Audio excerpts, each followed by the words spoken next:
Well, hello there.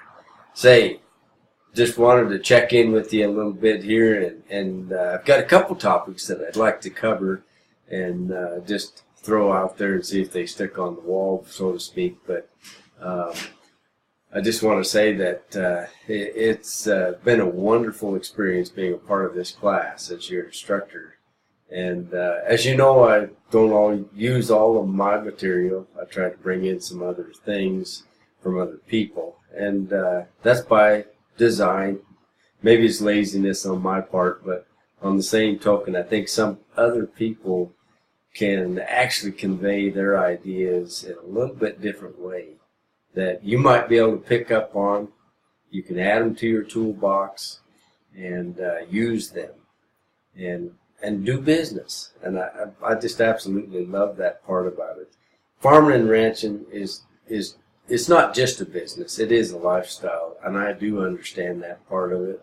I love it. I love the fact of the outdoors and the connection to the land and the animals and all that kind of stuff. And I know that's why you guys do what you do and want to do what you want to do.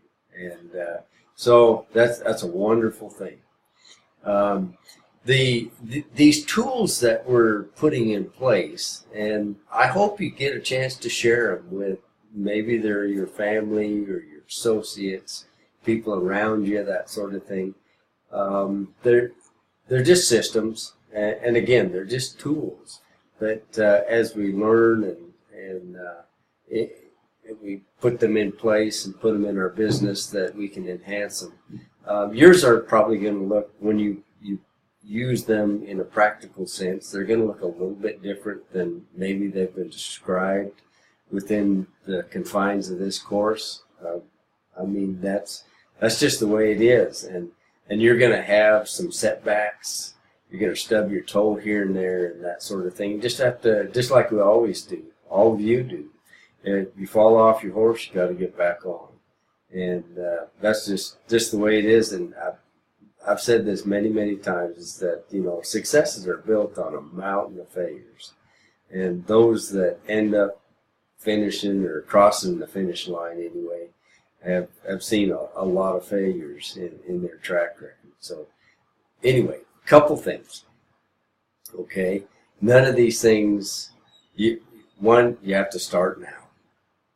I mean, implementing these things, writing them down, and start them in a small way, and you have to be intentional about it.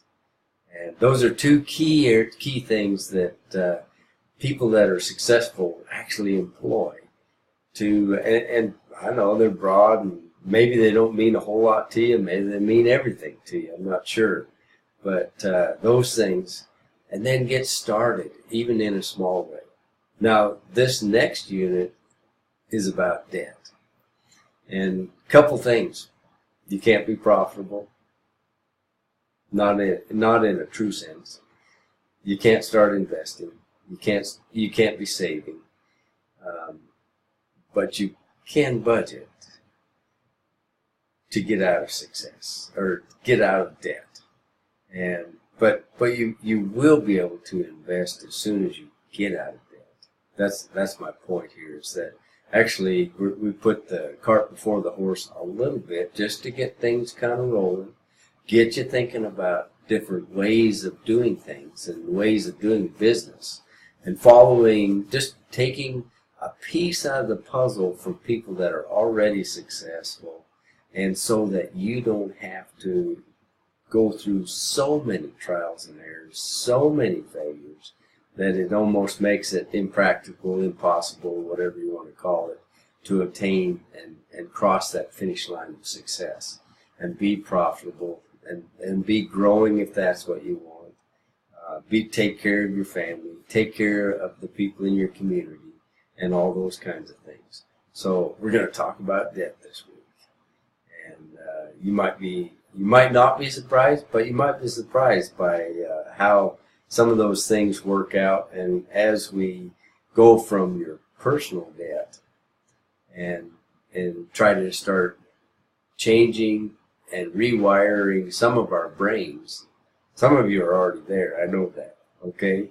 And just stick with us, because we can always get a little bit better at whatever we're doing. But we're going to rewire the brain, and we don't want to be like everybody else.